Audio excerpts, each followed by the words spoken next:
أما بعد فقد قال الله تبارك وتعالى في كتابه المجيد وفرقانه الرشيد وقوله الحق بسم الله الرحمن الرحيم نصر من الله وفتح قريب وبشر المؤمنين يا أيها الذين آمنوا كونوا أنصار الله صلوات پڑھیں محمد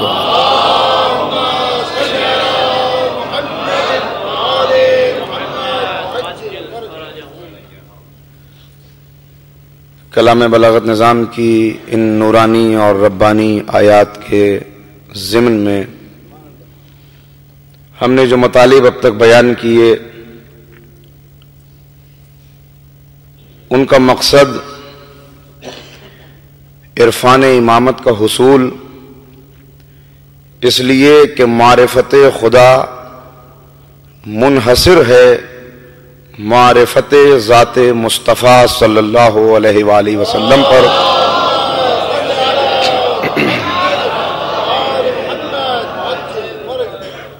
اور معرفت رسالت مآب کا انحصار ہے امام کی معرفت پر، ائمہ طاہرین کی معرفت پر، اہل بیت رسالت کی معرفت پر۔ جیسا کہ میں نے مسلسل گزارش کیا کہ ان تقاریر کا مقصد معاشرے کو، اپنی قوم کے نوجوانوں کو اس طرف متوجہ کرنا ہے کہ وہ حالات زندگی امام زمانہ سے اور حالات قبل ظہور و آثار قیامت سے آگاہی حاصل کر سکیں، تاکہ وہ معاشرہ تشکیل پا سکے جو امام کے قیام اور مقصد قیام میں امام کی معاونت کر سکے۔ عزیزان گرامی، جیسا کہ میں نے آپ کی خدمت میں عرض کیا کہ انحصار ہے معرفت خدا کا، معرفت الہی کا، معرفت رسول پر، اور رسول اکرم کے تعلق سے جو ظاہری زندگی ان کی ہے، جو زندگی ان کی یہاں پہ گزری، ان لمحات کو ہم نے قریب سے دیکھا ہے اور وہ ہم تک پہنچے ہیں، لیکن آغاز پیغمبر اکرم اس دنیا سے نہیں ہے، بلکہ واضح طور پہ ارشاد ہوا لولاک لما خلقت الافلاک، ہم نے پیدا نہ کیا ہوتا ان افلاک کو اگر ہمیں آپ کا پیدا کرنا مقصود نہ ہوتا۔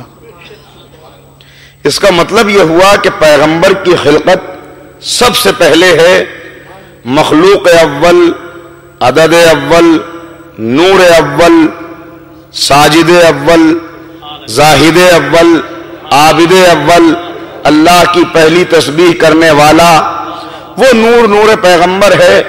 تو جب سب سے پہلے خلقت ہوئی تھی تو سب سے آخر میں کیوں بھیجا؟ یہ ایک سوال ہے۔ جب پہلے خلقت ہوئی تو پہلے ہی بھیج دینا چاہیے تھا۔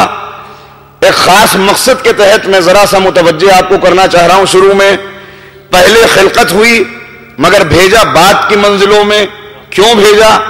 دیکھیے، پیغمبر کو بھیجا ہے عالمین کے لیے رحمت بنا کر، عالمین کے لیے نبی رحمت بن کے آئے۔ اس سے پہلے جو انبیاء آئے تھے وہ بھی اپنی اپنی قوموں کے لیے رحمت تھے، مگر پیغمبر کل عالمین کے لیے رحمت ہیں۔ اور رحمت کبھی بھی اچانک نہیں آتی۔ ابر بارہ رحمت ہے، بارش رحمت ہے، لیکن بارش آنے سے پہلے اس کا ایک ماحول تیار ہوتا ہے، ایک فضا بنتی ہے۔ پہلے کالی کالی گھٹائیں آتی ہیں، ٹھنڈی ٹھنڈی ہوائیں آتی ہیں جو یہ پیغام لاتی ہیں کہ کوئی رحمت آ رہی ہے۔ رحمت آنے والی ہے۔ بھائی اسی طرح چونکہ عالمین کے لیے رحمت بن کے نبی کو آنا تھا تو گھٹاؤں کی صورت میں کبھی آدم آئے، کبھی نوح آئے، کبھی ابراہیم آئے، جنہوں نے آ کے پیغام دیا کہ پیچھے سے کوئی رحمت آ رہی ہے۔ صلوات پڑھیں محمد و آل محمد۔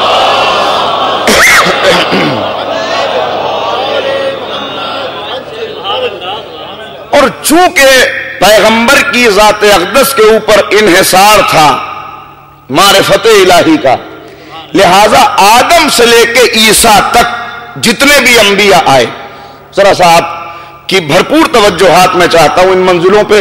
مجھے اس بات کا احساس ہے کہ کل کی گفتگو ذرا خشک بھی رہی اور ذرا سلو بھی رہی۔ اس کا سبب ایک تو کل ذرا میری طبیعت بھی کچھ ناساز تھی، اور دوسرے کچھ میٹر بھی اس طرح کا تھا کہ اس کے اندر بہت تیزی سے میں آگے بڑھ نہیں سکتا تھا۔ لیکن آج بہت تیزی سے مرحلے طے کرنے ہیں، چونکہ اب وقت کم رہ گیا ہے، 5ویں تقریر ہے، اور اس کے بعد اپنا معاف ضمیر مجھے آپ تک پہنچانے کے لیے محض 5 تقاریر اور ملیں گی، لہذا تیزی سے آگے بڑھنا ہے۔ آپ کا بھرپور تعاون چاہیے۔ ایک مرتبہ مل کے آپ صلوات پڑھیں تو میں عرض کروں۔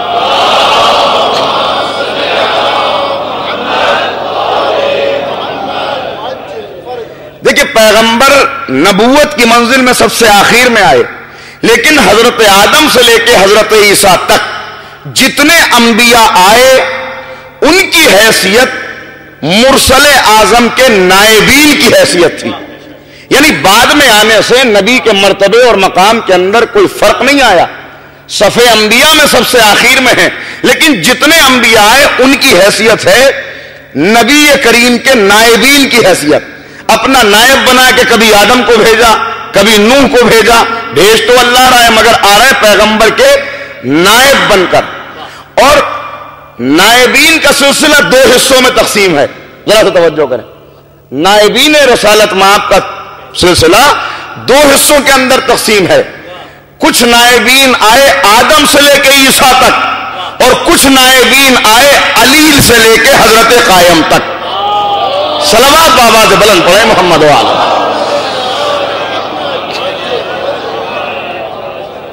وہ بھی نائبین کا سلسلہ ہے اور یہ بھی نائبین کا سلسلہ ہے۔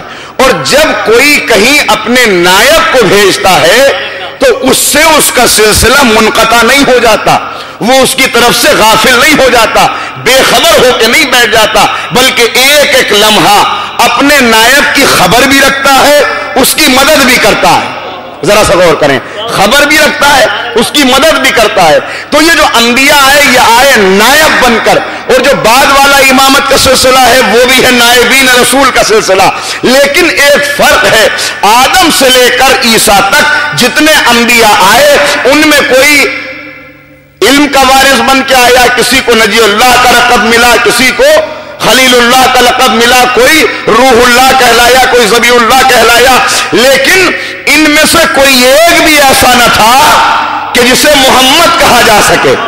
محمد کے نائب ضرور تھے مگر محمد نہیں تھے، مگر بعد کے جتنے نائبین ہیں ان میں کا اول بھی محمد ہے، اوسط بھی محمد ہے، آخر بھی محمد ہے۔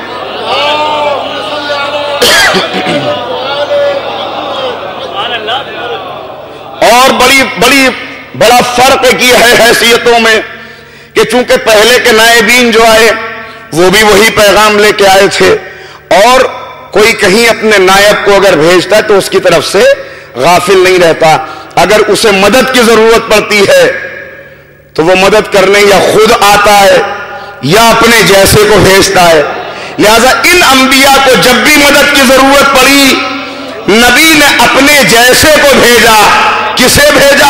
جب بھی ضرورت پڑی۔ تو اب مولا کا ارشاد موجود ہے جو بیان کرتے ہیں آدم توبہ کر رہے تھے مگر میں تھا جو آدم کی توبہ کو قبول کروا رہا تھا، نوح کشتی لے کے چلے تھے مگر میں تھا جس نے نوح کے سفینے کو بچایا، ابراہیم کو آگ میں ڈالا جا رہا تھا مگر میں تھا جو ابراہیم کی مدد کرنے کے لیے نارے نمرودی کے شعلوں کو گلزار کرتا ہوا آیا۔ یہ بات سمجھ میں نہ آتی اگر یہ واقعہ ہمارے سامنے نہ ہوتا کہ ایک دن حضرت سلمان فارسی بیٹھے ہوئے تھے اور مولا نے مزاحن یا جملے کو اگر بدل کے کہوں تو مولا نے عقیدتاً مذاق کیا سلمان سے جو عقیدت تھی اس کی بنا پر مزاح کیا اور کھجور کی ایک گٹھلی سلمان کی طرف پھینک دی.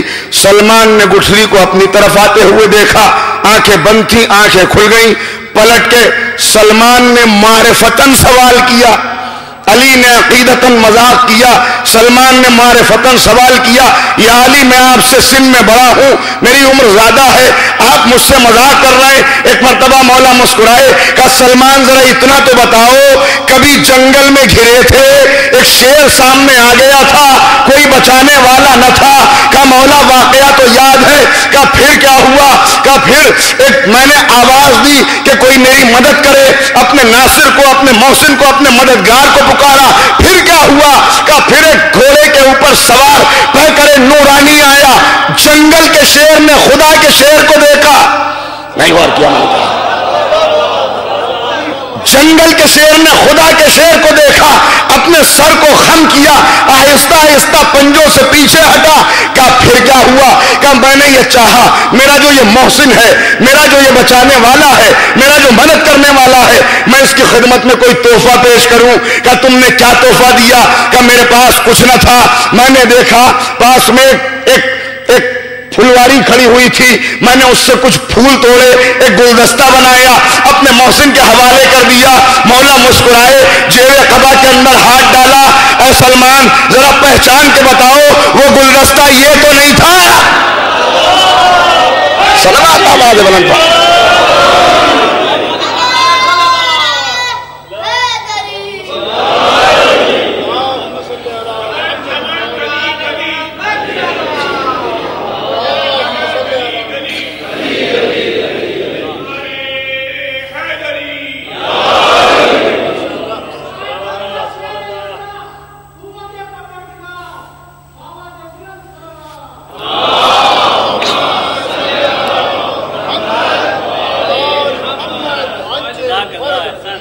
آج لوگ حیرت کر سکتے ہیں, دنیا یہ سوال کر سکتی ہے کیسے ممکن ہے کہ اتنے دن تک, اتنے زمانے تک پھولوں کو ایک گلدستہ اپنی اسی شکل و صورت کے اندر, اسی تازگی کے ساتھ, اسی شادابی کے ساتھ باقی رہے. تو میں ایک سوال کرتا ہوں, یہ بتائیے پھولوں کو کس سے زندگی ملتی ہے؟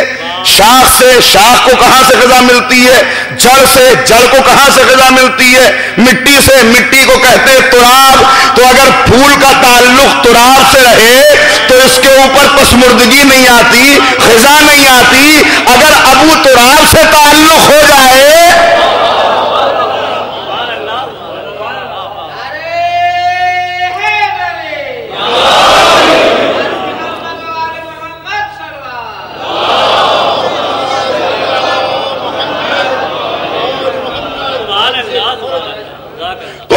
ہو گیا پہلی منزل میں کہ یہ نائبین پیغمبر ہیں جو بن کے آئے. اور لیکن یہاں پہ ایک اور بھی نازک مرحلہ ہے جس کی طرف آپ کو متوجہ کرنا ہے. خلقت کا سبب بھی بیان کر دیا گیا کہ ہم نے کچھ نہ بنایا ہوتا اگر تمہاری خلقت مقصود نہ ہوتی, اگر تمہیں بنانا مقصود نہ ہوتا. اور اس بات کی تفسیر اگر اور دیکھنی ہے, تشریح آپ کو, تو ہر شب جمعہ آپ حدیث قصہ پڑھتے ہیں, اعلان کیا جا رہا ہے یہ دریاؤں میں روانی نہ ہوتی, یہ پہاڑ نہ ہوتے, یہ فضا نہ ہوتی, یہ سورج نہ ہوتا, یہ چاند نہ ہوتا, یہ ستاروں کی قطار نہ ہوتی, یہ کہکشائیں نہ ہوتی, یہ سیارے نہ ہوتے, یہ ستارے نہ ہوتے, یہ زمین کا فرش نہ ہوتا, یہ آسمان کا شامیانہ نہ ہوتا. اگر اے پنجتن پاک تمہاری خلقت مقصود نہ ہوتی, توجہ چاہ رہا ہوں, اس کا مطلب یہ ہوا دیکھیں کوئی بھی چیز جب ہم کرتے ہیں کوئی بھی عمل تو مقصد پہلے ہوتا ہے, عمل بعد میں ہوتا ہے. مقصد پہلے ہوتا ہے, تعمیر بعد میں ہوتی ہے. مقصد ہے مریضوں کا علاج کرنا, ایک ہاسپٹل بنایا گیا. مقصد ہے بچوں کی تعلیم کا انتظام کرنا, ایک مدرسہ بنایا گیا. مقصد ہے قوم کی خدمت کرنا, ایک انجمن تشکیل کی دی گئی. مقصد ہے ماتم کرنا, ایک دستہ بنایا گیا. یعنی مقصد پہلے ہوتا ہے, عمل بعد میں ہوتا ہے. اور جب تک مقصد باقی رہتا ہے, چیز باقی رہتی ہے. آپ نے چاہا کہ یہاں پہ ایک مجلس ہو, مائک لگایا, فرش بچھایا, مجمع کو بلایا, اسپیکر لگایا, لائٹیں جلائیں, مجلس ختم ہو گئی، مائک ہٹ گیا، فرش سمیٹ دیا گیا، لائٹیں گل ہو گئی، ممبر ہٹا دیا گیا، علم بڑھا دیے گئے، مجمع منتشر ہو گیا. کیوں؟ کہ صاحب جو مقصد تھا وہ پورا ہو گیا، مقصد پورا ہو گیا. تو مقصد قدرت بیان کر رہی ہے. اللہ ملائکہ کے ذریعے سے بتا رہا ہے کہ مقصد یہ ہے اس کائنات کا کہ اگر تم نہ ہوتے، اے پنجتن پاک، اگر تم نہ ہوتے تو یہ سب کچھ نہ ہوتا. تو اب جب پنجتن نہ رہے، کیا آج پنجتن ہے؟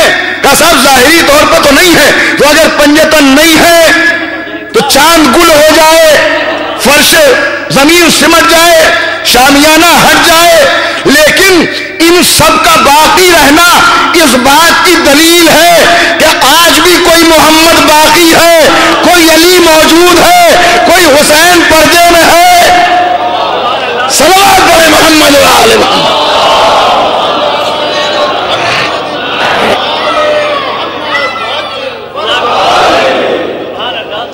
اس کا مطلب یہ ہوا یہ سورج نہیں نکل رہا، یہ ان کی صحت کا پیغام لے کے آ رہا ہے. یہ چاند نہیں آ رہا، یہ بتا رہا ہے کہ حضور صحت و سلامتی سے ہیں. یہ ستارے نہیں نکل رہے، یہ بتا رہے ہیں کہ وہ جہاں پہ ہیں خیر سے ہیں. اس لیے کہ اگر انہیں کچھ ہو گیا، دیکھیں اللہ کا ایک نام ہے باقی، الباقی اسماء الحسنہ میں، اور جو الباقی کا مظہر ہے اسے کہتے ہیں بقیت اللہ. صلوات پڑھے محمد و آل محمد.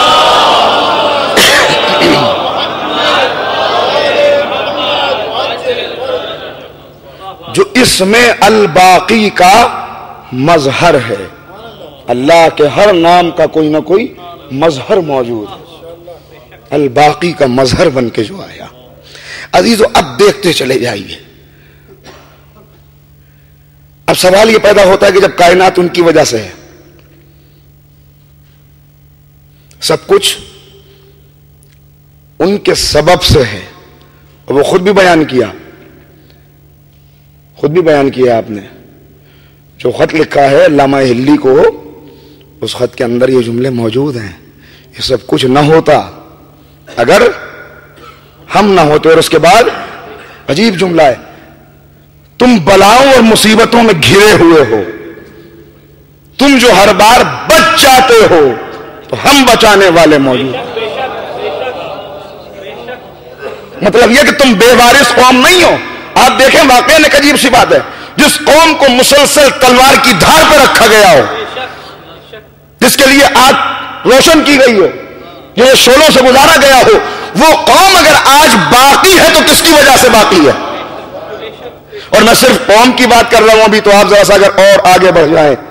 عزیزو، سابقہ امتوں پر کیوں عذاب آئے؟ عذاب آتے رہے. کیوں عذاب آتا تھا؟ عذاب اس لیے آتا تھا کہ جب ہر نبی پوری تبلیغ کر کے، اتمام حجت کر کے، دلائل پیش کر کے، اللہ کی طرف سے آئے ہوئے صحیفے سنا کے عاجز آ جاتا تھا کہ میں نے سارے دلائل پیش کر دیے، سارے ثبوت دے دیے، ساری براہین دکھا دی، مگر اس کے باوجود یہ امت راہ راست پہ نہیں آ رہی، تو اب ہاتھوں کو اٹھا دیتا تھا. پالنے والے اب تو جانے اور یہ قوم جانے. یہی ہوتا رہا. اب میں آپ سے سوال کرتا ہوں، سابقہ امتوں نے مل کے جتنے گناہ کیے، ساری امتوں نے، سابقہ امتوں نے مل کے جتنے گناہ کیے، وہ سارے گناہ آج اس امت میں موجود ہیں مجموعی طور پر. ایک ایک امت کے گناہ آپ اٹھا کے دیکھ جائیے. جن گناہوں کے اوپر پوری کی پوری قوم سمود کا تختہ پلٹ دیا گیا، آج انہیں قانونی حیثیت حاصل ہو رہی ہے. آج قانون بنائے جا رہے ہیں ان کے لیے.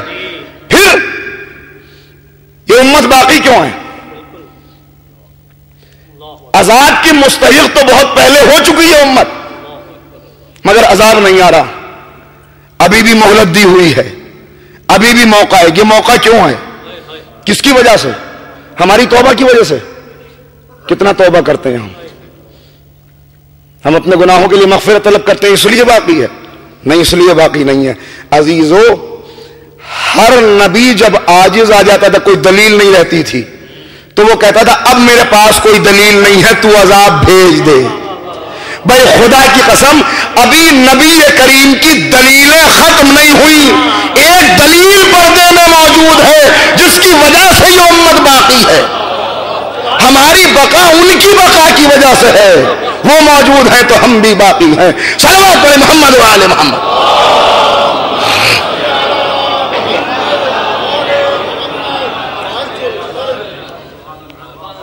ورنہ آپ دیکھتے چلے جائیں آج کیا وہ ساری علامات موجود نہیں ہیں کہ جن کی وجہ سے سابقہ امتیں عذاب کا نشانہ بنی اور عذاب کے مستحق بنی؟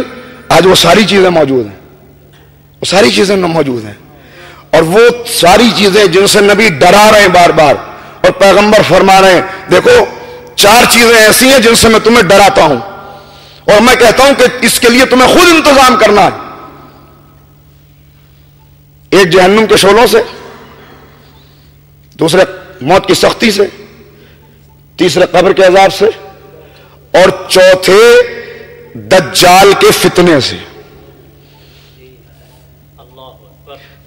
اول کی 3 چیزیں میرے موضوع سے خارج ہیں، میں ان پہ گفتگو نہیں کروں گا. دجال کا فتنہ کیا ہے؟ کیا ہے دجال کا فتنہ؟ دجال کیا ہے؟ ہر نبی ڈراتا آ رہا ہے اپنی امت کو. ہر نبی آپ دیکھتے چلے جائیں اور ہر صحیفے کے اندر تقریباً یہ موجود ہے کہ میں تمہیں ڈرا رہا ہوں دجال کے فتنے سے. اور ظاہر ہے کہ ہر نبی کی شریعت تو ہمارے سامنے نہیں ہے، نہ اس کے احکامات ہیں، لیکن خود پیغمبر فرما رہے ہیں کہ سنو میرے اصحاب، سنو میری امت. ہر نبی اپنی قوم کو، اپنی امت کو دجال کے فتنے سے ڈراتا آیا ہے.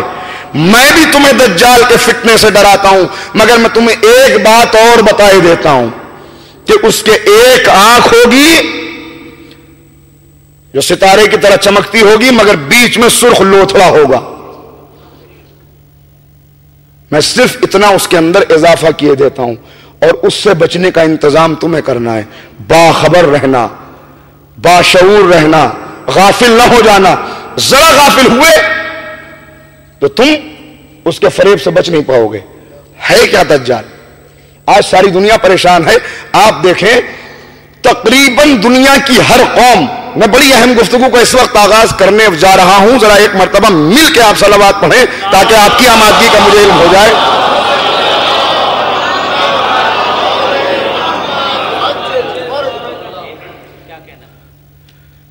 عزیزو ہے کیا؟ آج دنیا کی ہر قوم انتظار کر رہی ہے کسی نہ کسی رہبر کا، انسانیت کے نجات دہندہ کا جو آئے گا اور ان امتوں کی کشتی کو ساحل نجات تک پہنچا دے گا. ہر قوم انتظار کر رہی ہے. ہر امت کے اندر، ہندو مذہب کے ماننے والے ہوں ان کے ویدوں کے اندر دیکھ لیجئے، رامائن کے اندر دیکھ لیجئے، ریفرنسز میرے پاس موجود ہیں، موقع نہیں ہے اور ضرورت بھی نہیں ہے. ان کے اندر یہ چیزیں موجود ہیں.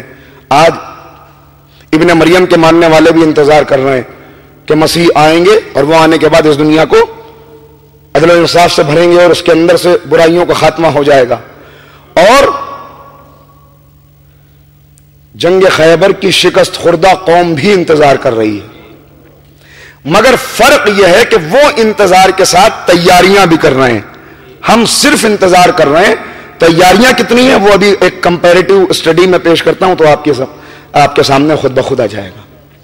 مگر پہلے یہ آپ کی خدمت میں عرض کروں کہ دجال ہے کیا. آج اس کے تعلق سے بہت زیادہ اختلاف ہے امت مسلمہ کے اندر. کسی نے کہا کہ یہ شخص ہے، کسی نے کہا کہ یہ شخص ہے، کسی نے کہا کہ یہ شخص نہیں ہے بلکہ یہ ایک سسٹم ہے، اور کسی نے کہا کہ یہ نہ شخص ہے نہ سسٹم ہے بلکہ ایک نظر نہ آنے والی طاقت ہے کہ جس کے پاس بہت زیادہ طاقتیں ہیں، بہت زیادہ قدرت اسے حاصل ہے سب چیزوں کے اوپر. تو ہم تلاش کریں کہ یہ ہے کیا. آئیے سب سے پہلے مولا متقیان حضرت علی بن ابی طالب علیہ الصلوۃ والسلام کی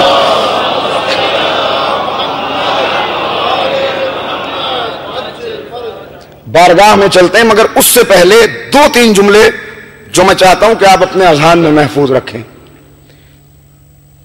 1996 کے اندر، مجھے بہت محتاط ہو کے گفتگو کرنی ہے، آپ کچھ باتیں میں بتاتا ہوں، کچھ آپ کو خود تلاش کرنی ہوں گی.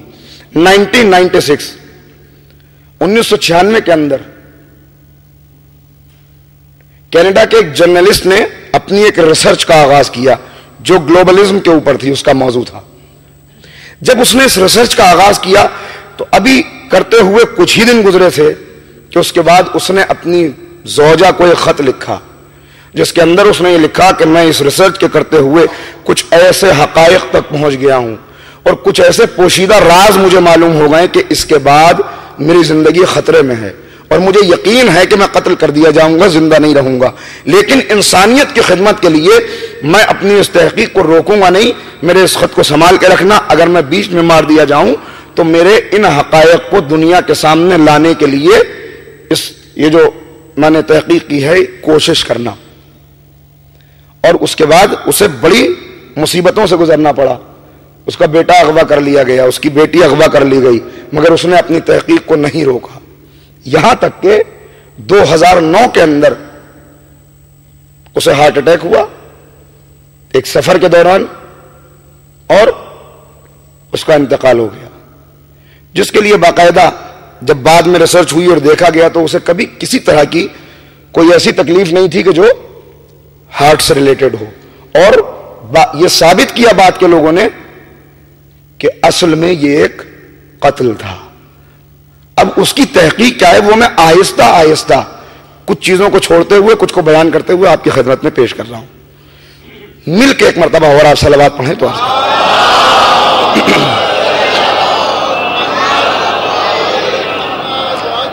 سب سے پہلے چلتے مولا کائنات کی خدمت میں۔ مولا منبر سے خطبہ دے رہے ہیں اور فرما رہے ہیں کہ مجھ سے پوچھ لو قبل اس کے کہ میں تمہارے درمیان نہ رہوں۔ لوگ مختلف سوال کر رہے ہیں، اسی کے اندر ساسا ابن سوحان کھڑے ہوئے اور انہوں نے کھڑے ہو کے مولا سے پوچھنا شروع کیا۔ بہت طویل گفتگو ہے، بہت سارے سوالات ہوئے، مجھے سب پیش نہیں کرنے جو میرے موضوع سے متعلق ہیں۔ سوال کیا کہ مولا یہ بتائیے دجال کا فتنہ کیا ہے، دجال کسے کہتے ہیں؟ امام نے بتانا شروع کیا کہ یہ کیا ہے، وہ ایک بہت تفصیلی گفتگو ہے، بعد میں آئے گی۔ پوچھا کہ مولا اتنا بتائیے کہ یہ کہاں سے آئے گا اور کون ہوگا، اس کا نام کیا ہوگا، اس کا نام کیا ہوگا؟ مولا نے فرمایا اس کا نام سعید ابن سعید ہوگا، اس کا نام سعید ابن سعید ہوگا۔ بس میں یہیں تک گفتگو کو روک رہا ہوں۔ اس کے بعد چلیے پیغمبر کی خدمت میں، پیغمبر کی خدمت میں آئیے۔ نبی فرما رہے ہیں اپنی امت سے گفتگو کرتے ہوئے کہ میں تمہیں فتنہ دجال سے ڈرا رہا ہوں، دجال سے غافل نہ ہونا۔ اور پھر کہتے ہیں کہ دیکھو اگر تمہارے سامنے اس کا خروج ہو جائے اور تمہیں خبر ملے تو اسے دیکھنے کے لیے بھی وہاں پہ نہ جانا، اس کے قریب نہ جانا، یہ سوچ کر کہ ہم تو مومن ہیں، ہمارا ایمان تو کامل ہے، ہمارا یقین تو محکم ہے، ہم تو باعمل ہیں، ہمارے عقائد تو مضبوط ہے، ہمارا کیا بگاڑے گا؟ اس لیے کہ کوئی مومن بھی اگر اس کے پاس جائے گا تو اس کے پاس کچھ ایسی کرامتیں ہوں گی، کچھ ایسی قوتیں ہوں گی کہ انہیں دیکھنے کے بعد وہ اس کا مطیع و فرما بردار ہو جائے گا اور اس کا ایمان اس کے دل سے خارج ہو جائے گا۔ اس لیے اگر سن بھی لو تب بھی اس کے پاس نہ جانا۔ پوچھنے والوں نے پوچھا آقا یہ بتائیے وہ کس طرح کا ہوگا؟ یہ مشترک ہے اب یہاں کے بعد کی باتیں مولا علی کی اور رسول کی، کس طرح کا ہوگا؟ کہا کہ میں تمہیں اس کی نشانی بتائی دیتا ہوں کہ اس کی پیشانی کے اوپر اس کی دائیں آنکھ کانا ہوگا، پیشانی کے اوپر ایک آنکھ ہوگی ستارے کی طرح چمکتی ہوگی اور اس کے ماتھے پہ واضح طور پہ لکھا ہوگا کاف الف فے رے، کافر، جسے ہر انسان چاہے پڑھا لکھا ہو چاہے جاہل ہو بہت آسانی سے پڑھ لے گا، پڑھنے میں پریشانی نہیں ہوگی، سب پڑھ لیں گے۔ کہا کہ اللہ کے رسول کچھ اور فرمائیے۔ کہا کہ وہ جس سواری کے اوپر سوار ہوگا وہ ایک سفید گدھا ہوگا، ایک سفید خچر ہوگا جس کا ایک قدم 1 میل کا ہوگا، اس کے دونوں کانوں کے درمیان 20 میل کا فاصلہ ہوگا، اس کے آگے دھوئیں کا ایک پہاڑ ہوگا، اس کے پیچھے غذائی مواد ہوگا، وہ جہاں سے گزرے گا سمندروں سے گزرے گا، سمندروں کے ساتھ سفر کرے گا، وہ سورج کے ساتھ سفر کرے گا، وہ پہاڑوں کو رونتا ہوا چلا جائے گا، پوری دنیا کو ایک شب و روز کے اندر وہ عبور کر لے گا، اتنی اس کے اندر طاقت ہوگی۔ اور جہاں سے وہ گزرے گا جو اس کے مطیع و فرما بردار ہوں گے ان کے اوپر نعمتوں کی بارش کرے گا، جہاں پہ چاہے گا وہاں پہ اشارہ کرے گا تو آسمان سے بارش ہونے لگے گی، زمین کی طرف اشارہ کرے گا زمین اپنے خزانے اگلنے لگے گی، اور جو اس کے مطیع و فرما بردار نہ ہوں گے اور اس سے انکار کریں گے تو جہاں سے گزرے گا دریاؤں سے گزرے گا، دریاؤں کو سکھاتا ہوا چلا جائے گا، جانور مرتے چلے جائیں گے، قحط آ جائے گا، اور لوگ بھوک سے تڑپ تڑپ کر بالآخر اگر صاحبان ایمان نہ ہوں گے تو اس کی اطاعت منظور کر لیں گے، گوارا کر لیں گے کہ ہم اس کے مطیع ہو جائیں ان مصیبتوں سے۔ اور کب آئے گا؟ پھر اس کے لیے فرمایا، الگ الگ باتیں میں سب کو ملا کے عرض کر رہا ہوں کہ اس کے آنے سے پہلے قحط پڑا ہوا ہوگا، مہنگائی عروج پہ ہوگی، اور مومنین انتہائی سخت دور سے گزر رہے ہوں گے۔ اب سوال یہ پیدا ہوتا ہے، یہ شخص ہے، سسٹم ہے، یا کوئی نظر نہ آنے والی طاقت ہے، ان سین انویزیبل پاور؟ کیا ہے آخر یہ؟ عزیزو بس یہاں پہ مجھے آپ کی توجہ چاہیے۔ سب سے پہلے میں وہ روایتیں آپ کی خدمت میں بیان کرتا ہوں جس سے واضح طور پر ظاہر ہوتا ہے کہ یہ ایک شخص ہے، اور ساری ائمہ کی روایات کو سامنے رکھنے کے بعد مجھ طالب علم نے جو نتیجہ نکالا ہے وہ یہ کہ یہ ایک شخص بھی ہے، ایک سسٹم بھی ہے، اور ایک نظر نہ آنے والی طاقت بھی ہے۔ تینوں چیزیں بالکل صحیح ہیں۔ یہ ایک سسٹم ہے۔ سسٹم وہ ہے کہ جس طرح ہم اس وقت تک ہمارے امام نہیں آئیں گے جب تک امام کے آنے کے حالات پیدا نہ ہو جائیں، اسی طرح اس وقت تک دجال خروج نہیں کرے گا جب تک اس کے لیے حالات سازگار نہ ہو جائیں۔ جو لوگ اس کے لیے حالات سازگار کر رہے ہیں وہ دجال کے منتظر ہیں، اور وہ کہہ رہے ہیں کہ یہی اصل مسیح ہے، یہی آنے کے بعد دنیا کو ہدایت سے ہمکنار کرے گا۔ وہ اس کے لیے بڑی کوششیں کر رہے ہیں۔ کیا کیا کوششیں وہ آئندہ والی مجالس میں میں آپ کی خدمت میں عرض کروں گا۔ تو سسٹم بھی ہے، طاقت بھی ہے، اور شخص بھی ہے۔ پہلے یہ دیکھیں کہ شخص کس طرح سے ہے، تو اس کے لیے اب حضرت جابر ابن عبداللہ انصاری روایت کرتے ہیں۔ اب مل کے آپ ایک سلوات پڑھیں تو میں عرض کرتا ہوں۔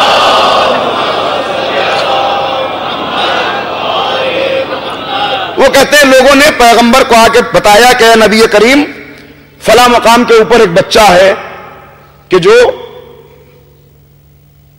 غیب کی خبریں دیتا ہے، سامنے بھی دیکھتا ہے، پیچھے بھی دیکھتا ہے، سوتے میں بھی دیکھتا ہے، جاگتے میں بھی دیکھتا ہے۔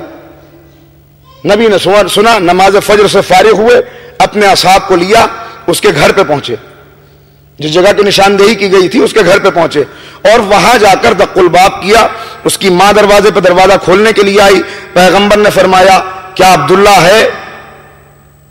اس نے کہا اے رسول کریم عبداللہ تو ہے، مگر وہ تو فاتر العقل ہے، آپ اس سے بات کر کے کیا کریں گے؟ وہ کچھ سمجھتا نہیں ہے، عجیب و غریب باتیں کرتا ہے۔ کہا کہ نہیں، مجھے اس سے ملاقات کرنی ہے۔ کہا پھر آپ ذمہ دار ہوں گے اگر اس نے کوئی گستاخی کی؟ کہا میں ذمہ دار ہوں، ملاقات کراؤ۔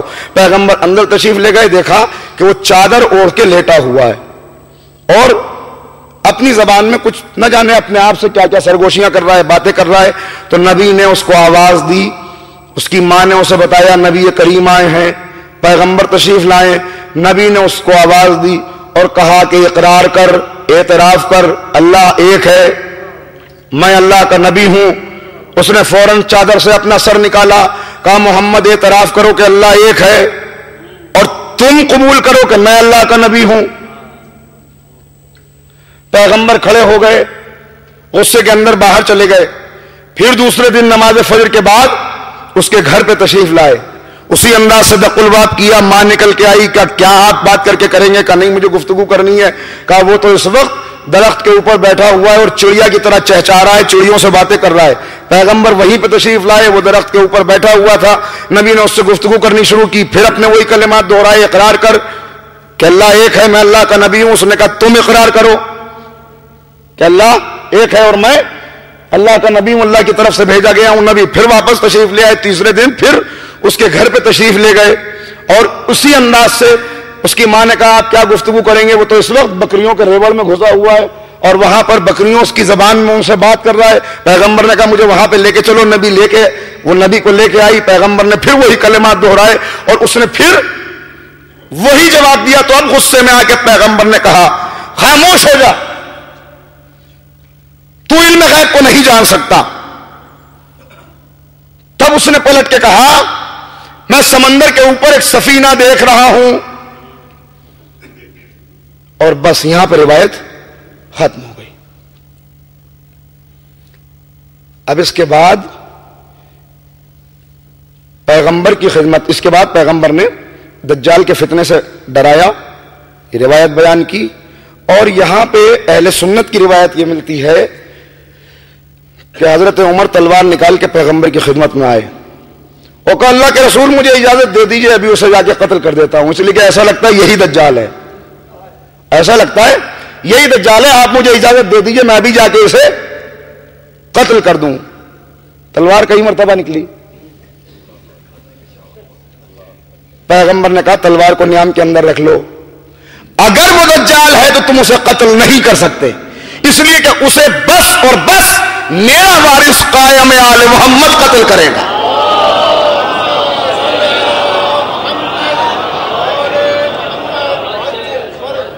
یہ تلوار واپس رکھ لو، تم اس کا کچھ نہیں بگاڑ سکتے اگر وہ دجال، اور اگر وہ دجال نہیں ہے اور تم نے اسے قتل کر دیا تو پھر تمہارے اوپر ایک بے قصور کو قتل کرنے کا الزام آ جائے گا، قصاص واجب ہو جائے گا. خاموش ہو گئے.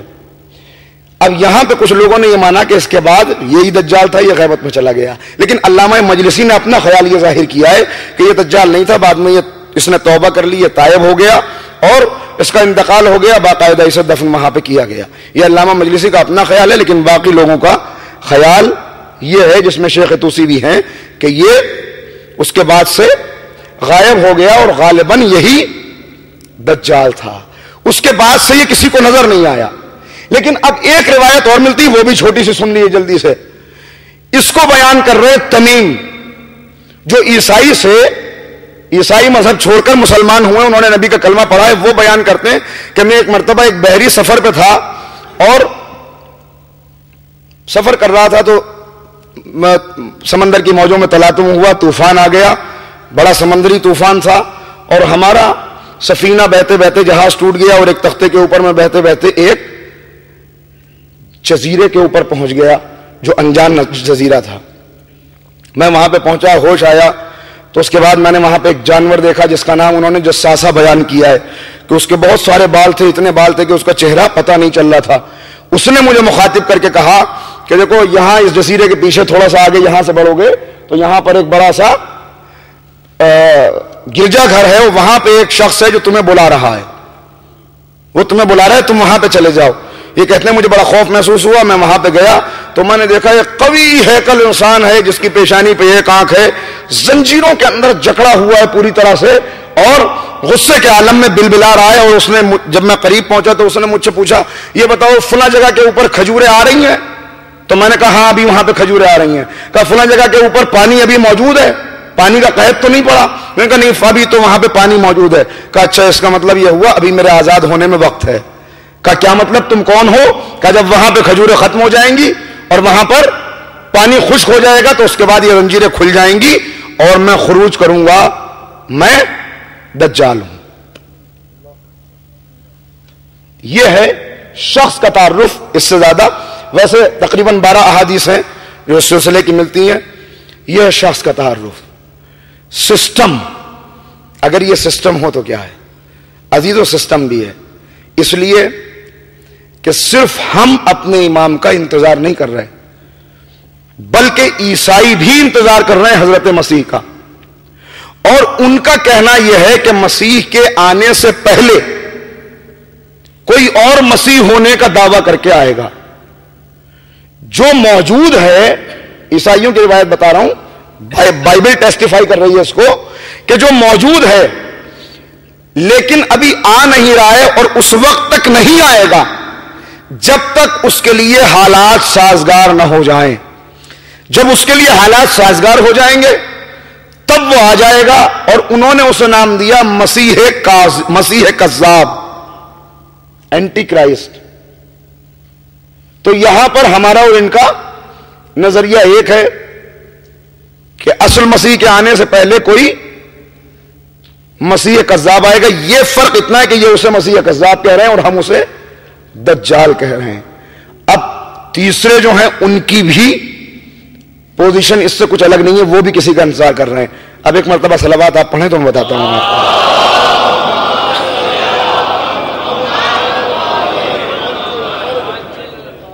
کچھ ایسا محسوس ہو رہا ہے، یہ ذرا جو سامنے ہمارے نوجوان بیٹھے ہوئے ہیں کچھ گفتگو جو ہے کچھ زیادہ خشک ہو گئی ہے, ان کو لطف نہیں آ رہا ہے اس کے اندر. اگر آپ کہیں تو موضوع کو تبدیل کر دوں یہاں سے, میں اصل بات تو ایسی پڑھیے کم سے کم.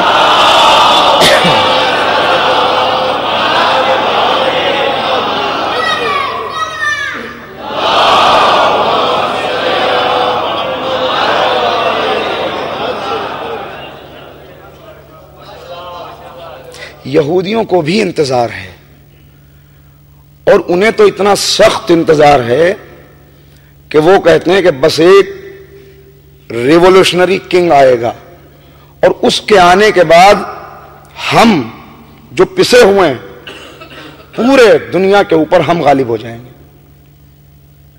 اور اس کے آنے میں سب سے بڑی رکاوٹ کیا ہے؟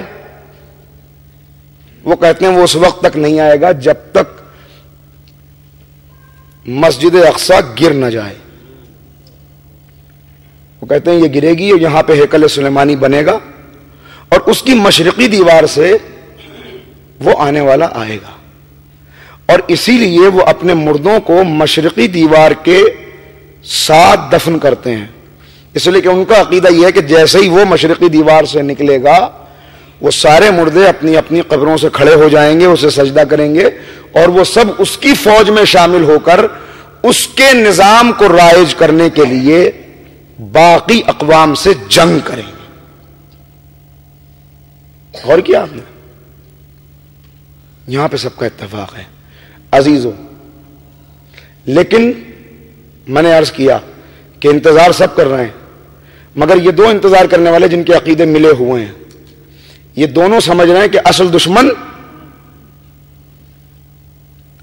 وہ تیسرا ہے جس نے خیبر میں شکست کھائی تھی, اور وہ جس کے آنے کا انتظار کر رہا ہے وہی. اب اس کے لیے ہمیں اپنے امام کے لیے حالات سازگار کرنے, اور انہیں اس کے آنے سے پہلے ایک پورا نظام بنانا ہے. اسی نظام کو دجالی نظام کہا جاتا ہے. وہ نظام کیا ہے اور وہ نظام کب سے بنایا جا رہا ہے اور اس نظام کے بنانے میں کتنی کامیابی مل گئی, اس کے لیے پہلی کوشش یہ ہے کہ ہر انسان کو تنہا کر دو, ہر انسان کو تنہا کر دو, تنہائی کا شکار. اس لیے کہ جب تک کوئی انسان تنہا نہیں ہوگا ہم اس کے ذہن کے اوپر قبضہ نہیں پا سکتے. تنہا ہو جائے گا ہم اس کے ذہن پہ قبضہ پا لیں گے. جب ذہن پہ قبضہ پا لیا تو فکر کا دھارا ہم موڑ دیں گے. وہ وہی سوچے گا جو ہم چاہتے ہیں کہ وہ سوچے, وہ وہی کرے گا جو ہم چاہتے ہیں کہ وہ کرے. اس کے ذہن کے اوپر, اس کے اعصاب کے اوپر, اس کی نفسیات کے اوپر پوری طرح سے قبضہ کر لیا جائے تو پہلی کوشش اسے اکیلا کر دو. اکیلا کرنے کے لیے خاندان سے توڑ دو, تہذیب سے الگ کر دو, تمدن سے جدا کر دو. اور ایک موقع وہ آئے کہ جب ہم اس سے یہ کہیں کہ جس مذہب کو تم مانتے آئے ہو یہ فرسودہ مذہب تھا, یہ بیکار کی باتیں تھیں, یہ قتل و غارت گری تھی, اصل چیز تو وہ ہے جو ہم پیش کر رہے ہیں, تو اس کے ذہن کے اوپر پہلے سے اتنا قبضہ ہو کہ وہ اسے ماننے کے لیے تیار ہو جائے. اب اس بات کو آج بہتر سمجھ سکتے ہیں کہ وہ اسے اپنے اس منصوبے میں کتنے کامیاب ہوئے. اس لیے کہ آج اگر آپ اپنے بچوں کو یہ بتائیں, میں آپ سے سوال کرتا ہوں جو میری عمر کے لوگ ہیں, انہوں نے اپنا بچپن دیکھا ہوگا, انہیں بچپن یاد ہوگا. اچھا, اس کے لیے جو کوشش کی اس پہ بھی ایک حدیث موجود ہے, وہ بھی سن لیجئے کہ ہمارا وارث اس وقت تک نہیں آئے گا جب تک زمانے قریب نہ ہو جائیں. زمانے قریب ہونے کا مطلب یہ ہے کہ سال مہینے کے برابر ہو جائے گا, مہینہ ہفتے کے برابر ہو جائے گا, ہفتہ دن کے برابر ہو جائے گا. میں آپ سے سوال کرتا ہوں, کیا پہلے 360 دن ہوتے تھے اور آج سال کے اندر 360 دن نہیں ہے؟ آج کچھ دن کم ہو گئے. کیا پہلے مہینے میں 30 اور 28 دن ہوتے تھے, آج دن گھٹ گئے؟ نہیں, آج بھی 24 گھنٹے ہیں, آج بھی ہفتہ 7 دنوں کا ہے, آج بھی 12 مہینے کا سال ہے, آج بھی سال میں 360 دن ہے. تو پھر زمانے قریب ہونے کا مطلب کیا ہے؟ زمانے قریب ہونے کا مطلب یہ ہے کہ انسان زمانے سے اتنا کٹ جائے کہ زمانہ آ کے گزر جائے اور اسے پتہ نہ چل سکے. غور کیجیے گا میں کیا حال کر رہا ہوں. زمانے سے اتنا کٹ جائے, دنیا سے اتنا دور ہو جائے کہ دور آئے اور چلا جائے, کب کون سا موسم ہے اسے خبر ہی نہیں ہے, کون سا موسم چل رہا ہے اسے پتہ ہی نہیں ہے.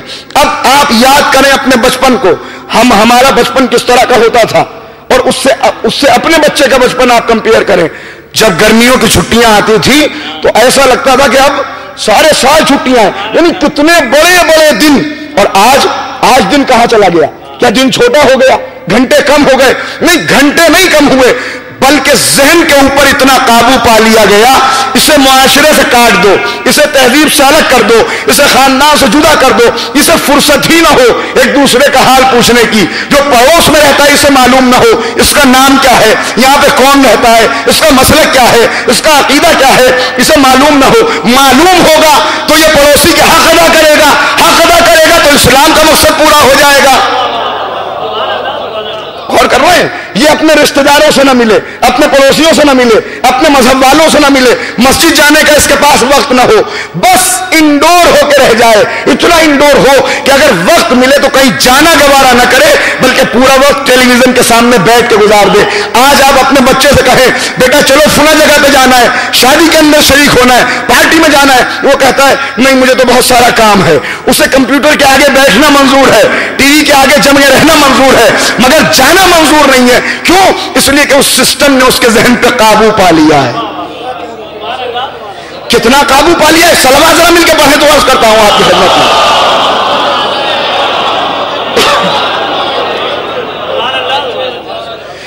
اس قابو پانے کے لیے پہلی چیز کیا ہو؟ سب سے پہلے تو اسے الگ کرو اپنے لوگوں سے، اور اس کے بعد اس کے دل کے اندر ایک طمع پیدا کر دو، ایک لالچ پیدا کر دو۔ اس کا مقصد حیات ہو بس دنیا، میرا عہدہ کتنا بڑا ہو، میرا منصب کتنا بڑا ہو، میری ترقی کتنی زیادہ ہو، مجھے دنیاوی وسائل کتنے ملیں، مجھے سلام کرنے والے کتنے ہوں، میری عزت کتنی زیادہ ہو۔ اور اس کے لیے اب ایک لالچ پیدا کیسے کیا جائے؟ ایسے کرو یہ چیز ان کے پاس ہے، مجھے اس کی ضرورت تو نہیں ہے، لیکن چونکہ ان کے پاس ہے لہذا میرے پاس بھی ہونا چاہیے۔ ہو کیسے؟ میرے وسائل کم ہیں، وسائل کم میں وہ چیز افورڈ نہیں کر سکتا، اس کے میں لا نہیں سکتا، تو لاؤں کیسے؟ انہوں نے کہا پریشان کیوں ہوتے ہو؟ تم صرف تمنا کرو، ہم تمہاری جیب کے اندر کریڈٹ کارڈ رکھ دیں گے، ہم تمہیں کہیں گے قسطوں کے اوپر لے آؤ، ہم تمہیں کہیں گے بینک سے لون لے لو۔ کیا مطلب؟ یعنی اب تک اگر 8 گھنٹے کام کرتے تھے تو وہ چیز جس کی ضرورت نہیں تھی اسے حاصل کرنے کے لیے اب 10 گھنٹے کام کرو، 10 گھنٹے کام کرنے لگے، اب کسی اور چیز کی چاہت پیدا ہوئی، میری گاڑی اس سے بہتر کیوں نہیں ہے، اب 12 گھنٹے کام کرو، اب اس کی اور چیز کی چاہت پیدا ہوئی، میرا بنگلہ اس سے اچھا کیوں نہیں ہے، تو اب 14 گھنٹے کام کرو۔ جب تم 16 گھنٹے کام کرنے لگو گے تو آ گئے اس جال کے اندر۔ اب جب اس جال کے اندر آ گئے تو وقت کہاں بچا کہ پڑوسیوں کے حقوق ادا کرو، وقت کہاں بچا کہ مزاج پرسی کے لیے جاؤ، وقت کہاں بچا کہ بیمار کی عیادت کرو۔ اور جب تم اتنا ہم سے گھر جاؤ گے تو اس کے بعد ہم ایک سسٹم پیش کریں گے، ہم کامیاب ہو جائیں گے، اسلام ناکام ہو جائے گا۔ صلوات علی محمد و آل محمد۔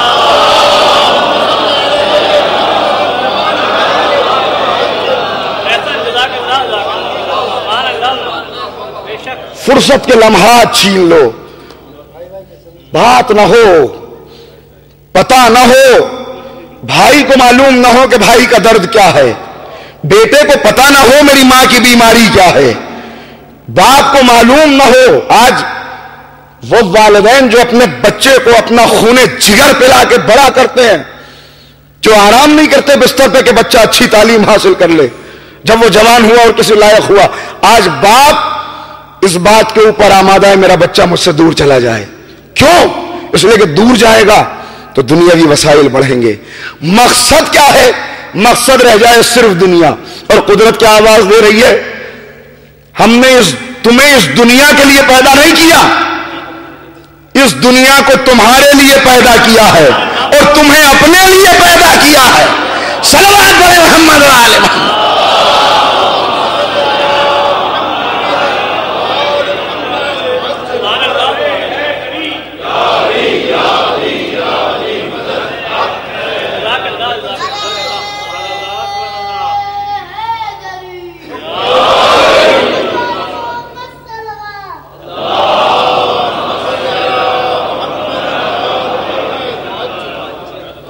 کلچر تباہ ہو جائے، تہذیبوں کا زوال ہو جائے، تمدن ختم ہو جائے، روایات مٹ جائیں، رسوم باقی نہ رہیں، کچھ نہ رہے، بس دنیا، دولت، طمع، منصب، عزت، اسی کو عزت سمجھ رہا ہے انسان.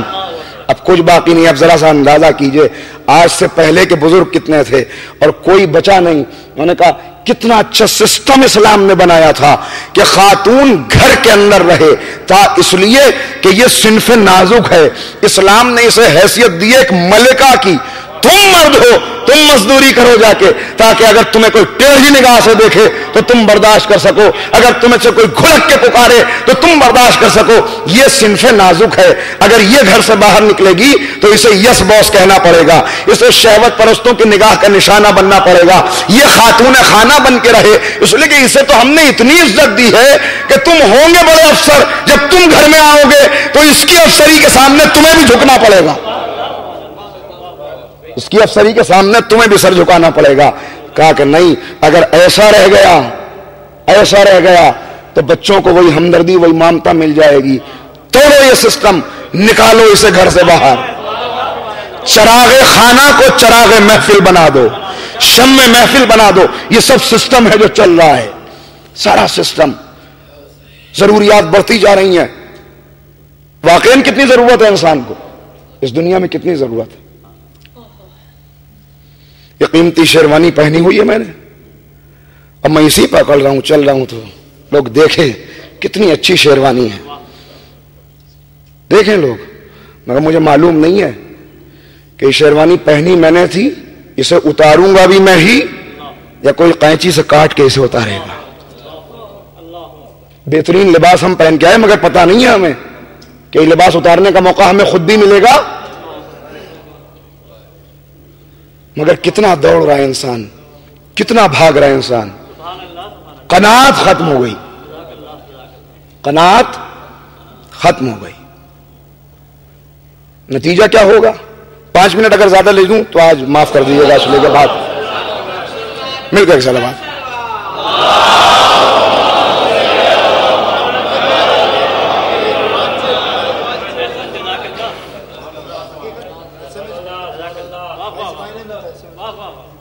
نتیجہ دیکھیے، فرمانے کے دیکھیے کتنا کس قدر نتیجہ کیا ہے. اب ضروریات زیادہ ہیں، وسائل کم ہیں، کریڈٹ کارڈ جیب میں ہے، لے تو لیا واپس کر نہیں سکتا. نتیجہ کیا ہوا؟ آہستہ آہستہ ایمان دل میں بے ایمانی آئی. اگر نکل جاؤں تو کسے پتا چلے گا؟ ارے کوئی دیکھے یا نہ دیکھے وہ تو دیکھ رہا ہے. انسان پھر اپنائے گا جرم کا راستہ، اور جب جرم کا راستہ اپنائے گا تو مجرم کو پکڑنے کے لیے ہم ایک سیکیورٹی سسٹم قائم کریں گے. مجرم کو پکڑیں گے، یعنی اور مصروف، اور زندگی مصروف. ایک پوری سائیکل ہے. کب بچپن گزر گیا اور انسان اس میں داخل ہو گیا، اور کب موت کے فرشتے نے آ کے دستک دے دی اسے پتہ ہی نہیں چلا. میری زندگی کہاں گزر گئی.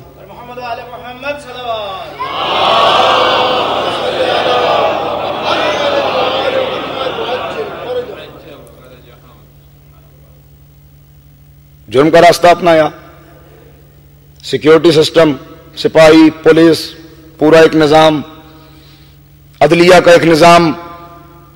اب فیصلہ چل رہا ہے یہ، یعنی مصروف سے مصروف ترین ہوتا چلا جائے انسان. اس لیے کہ جتنا یہ مصروف ہوگا اتنا یہ تنہا ہوگا، جتنا یہ تنہا ہوگا اتنا ہمیں آسانی ہوگی اس کی ذہن کے اوپر قابو پانے میں، اپنے مقصد میں کامیابی حاصل کرنے میں. تنہا کر دیا انسان کو، کتنا تنہا کر دیا. اب آپ غور کریں کتنا تنہا ہو گیا آدمی، اور اپنی تنہائی کے اوپر رش کر رہا ہے. اسے پتہ ہی نہیں کہ میں لٹ گیا اب نہ جانے کب کا. اسے معلوم ہی نہیں کہ، اسے یہی پتہ نہیں کہ خوشی کس چیز کا نام تھا. کتنی علمی مجلسیں پہلے ہوا کرتی تھی، کتنے نظام تھے. آج انسان سفر کر رہا ہے تو سفر نامے لکھ رہا ہے. سفر نامے ادب اور تاریخ کا حصہ ہیں. آج سفر کرتے کرتے سفر حیات ختم ہو گیا، سفر نامہ کہاں سے لکھے گا. ایک دوسرے کا حالات جاننے کے لیے انسان خط لکھ رہا ہے ایک دوسرے کو. خط کی کتنی اہمیت تھی.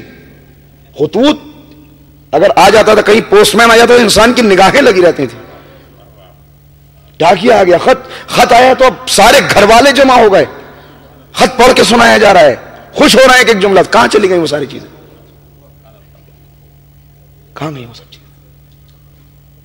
سب برباد ہو گیا۔ یہ ہے سسٹم۔ یہ سسٹم ابھی میں اور آپ کی خدمت میں عرض کروں گا وضاحت کے ساتھ، یہ سسٹم جب پھیلے گا تو حالات سازگار ہوں گے اس کے آنے کے لیے کہ جو پھر آگے، اس لیے کہ اب تو انسان معدیت پرست ہو چکا۔ بس دوستو اسی فتنے سے نبی ڈرا رہے تھے اور اسی سسٹم کی مار سے دنیا کو بچانا تھا کہ 35 ہجری میں علی ایک نظام پیش کر رہے تھے جہاں نہ عدلیہ کی ضرورت ہے نہ کسی سیکیورٹی سسٹم کی ضرورت ہے، بلکہ خود بندہ خدا کے دل میں یہ احساس پیدا کر دیا جائے کہ اگر تو جرم کرے گا تو بڑی سزا ملے گی، بڑی سزا سے بچنا ہے تو اس دنیا میں چھوٹی سزا لے لے، بس ایک ذرا سی چٹائی بچ جائے اور اس کے اوپر سارا فیصلہ ہو جائے، نہ عدلیہ کی ضرورت نہ بڑے سسٹم کی ضرورت۔ مولا نے کیا نظام قائم کیا تھا، اگر وہ نظام باقی رہ جاتا، توجہ فرمائے، اگر وہ نظام باقی رہ جاتا تو آج یہ دنیا کہاں ہوتی؟ آج کہاں ہوتی ہے دنیا؟ مگر اس نظام کو باقی نہیں رہنے دیا گیا، اس نظام کو باقی نہیں رہنے دیا گیا، اسی لیے ضرورت تھی کہ پردے میں کوئی علی رہے جو علی کے اسی نظام کو پلٹا کے لائے۔ صلوات پڑھے محمد علیہ۔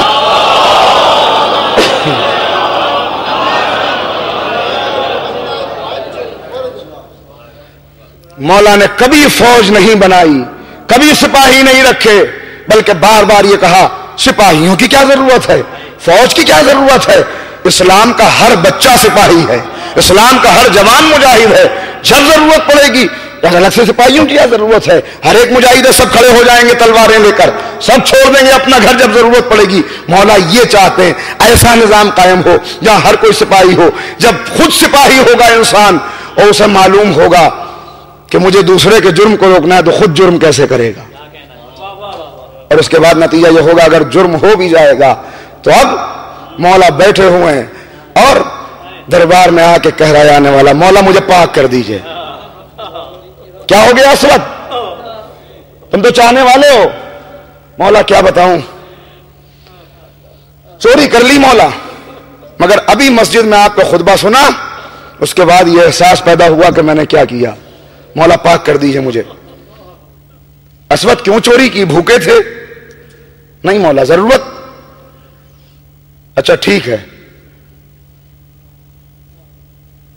اسلامی سزا کا انتظام کیا گیا، انگلی کاٹی گئی، اور انگلی کاٹ کے اپنے ہاتھ پہ رکھے ہوئے مسکراتا ہوا اسود یہ کہتا ہوا جا رہا ہے، کیا کہنا میرے اس آقا کا کہ جس نے مجھے دنیا میں پاک کر کے آخرت کی سزا سے بچا لیا۔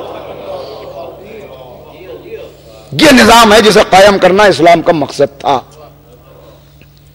منافقین مل گئے راستے میں، کہہ رہے ہیں اسے دیکھو علی نے انگلیاں کاٹ دی، تعریف کر رہا ہے، کہا کیا ہوا، تعریف کیوں کر رہا ہے، کس نے انگلیاں کاٹی، کہا علی نے، تو تو چاہنے والا تھا، تو سے بھی محبت نہ کی، انگلیاں کاٹ دی، کہا خاموش ہو جاؤ،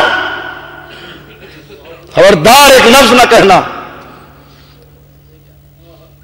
ابو ذر آئے، مولا اس طرح سے اسود جا رہا تھا، لوگ اعتراض کر رہے تھے، اس نے کہا چپ ہو جاؤ، کہا اچھا جرم کی سزا مل گئی، اب محبت کی جزا بھی ملنا چاہیے، جاؤ اسے بلا کے لاؤ۔ واپس آیا، مولا نے انگلیاں رکھی، دستے شفقت پھیرا اور دستے مسیحائی سے انگلیاں جڑ گئیں، مسکرانے لگا، کہا کہ وہ جرم کی سزا تھی، یہ محبت کی جزا ہے، مگر ایک پیغام مولا نے دے دیا کہ علی سزا پہلے دیتے ہیں، جزا بعد میں دیتے ہیں۔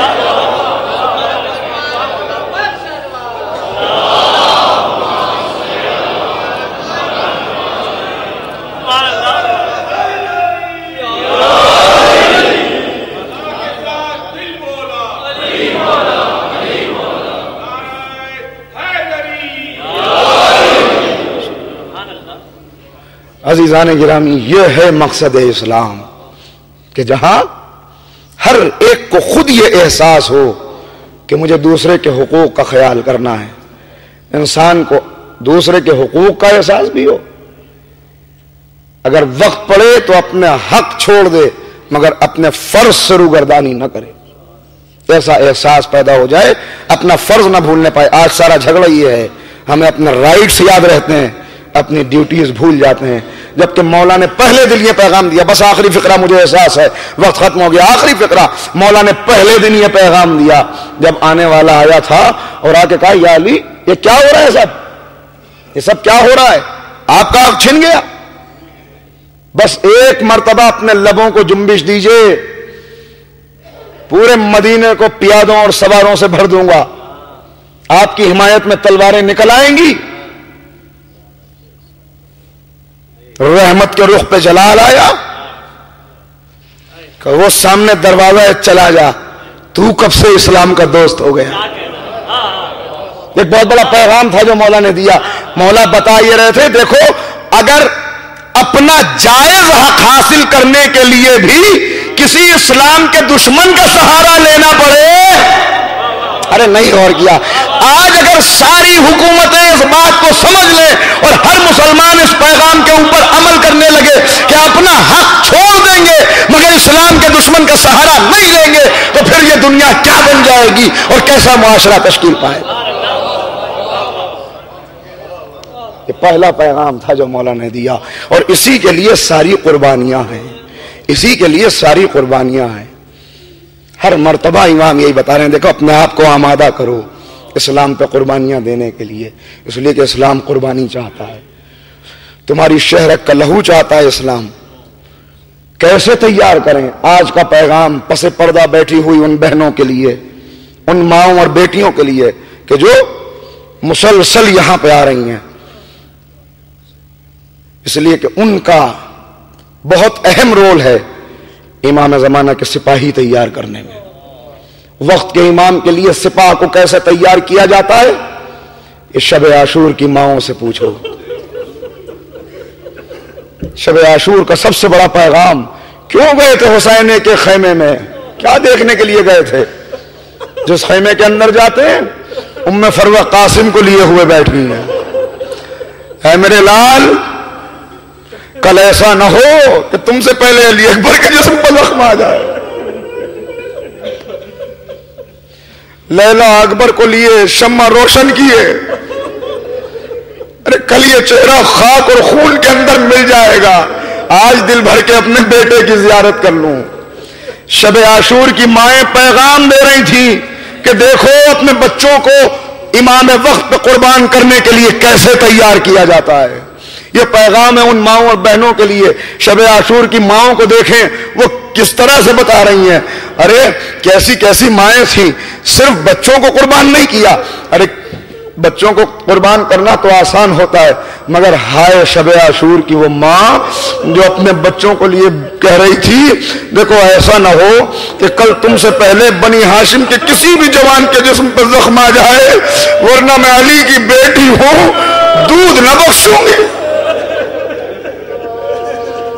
زینب بتا رہی ہے کیسے امام وقت قربانی کے لیے تیار کیا جاتا ہے. ارے کتنی بڑی قربانی ہے, شریکت الحسین ہے زینب. شریکت الحسین کا مطلب کیا ہے؟ ہر مصیبت میں حسین کی شریک, ہر مصیبت میں حسین کی شریک ہے زینب. جو جو غم حسین نے اٹھائے وہ غم زینب نے برداشت کیے. جو مصیبت, ارے حسین نے بھائی قربان کیے, زینب نے بھی بھائی قربان کیے. حسین نے بیٹے قربان کیے, زینب نے بھی بیٹے قربان کیے. مگر ایک فرق ہے, حسین کے بیٹوں کی قربانی کے بعد بھی ایک بیٹا باقی رہ گیا جس سے حسین کی نسل پھیلی اور آج ساری دنیا میں موجود ہے. مگر ہائے زینب کی قربانی کہ زینب نے اپنی پوری نسل حسین پہ قربان کر دی. ارے تمہارے میرے بچوں, تمہارے بعد اگر کوئی میرا بیٹا نہ بھی رہا تو میں سید سجاد کو بیٹا کہوں گی, میں زین العابدین کو گلے سے لگاؤں گی, مگر زینب کی قربانی کم نہ رہ جائے. عزیزو یہ ہے قربانیاں, ایسے بنتا ہے ماحول, ایسے بچتا ہے اسلام, ایسے آتا ہے نظام اسلام پلٹ کر. اللہ اللہ کیسی قربانیاں شہزادی نے دی ہیں. بس میں کہاں سے آپ کی خدمت میں عرض کروں, ارے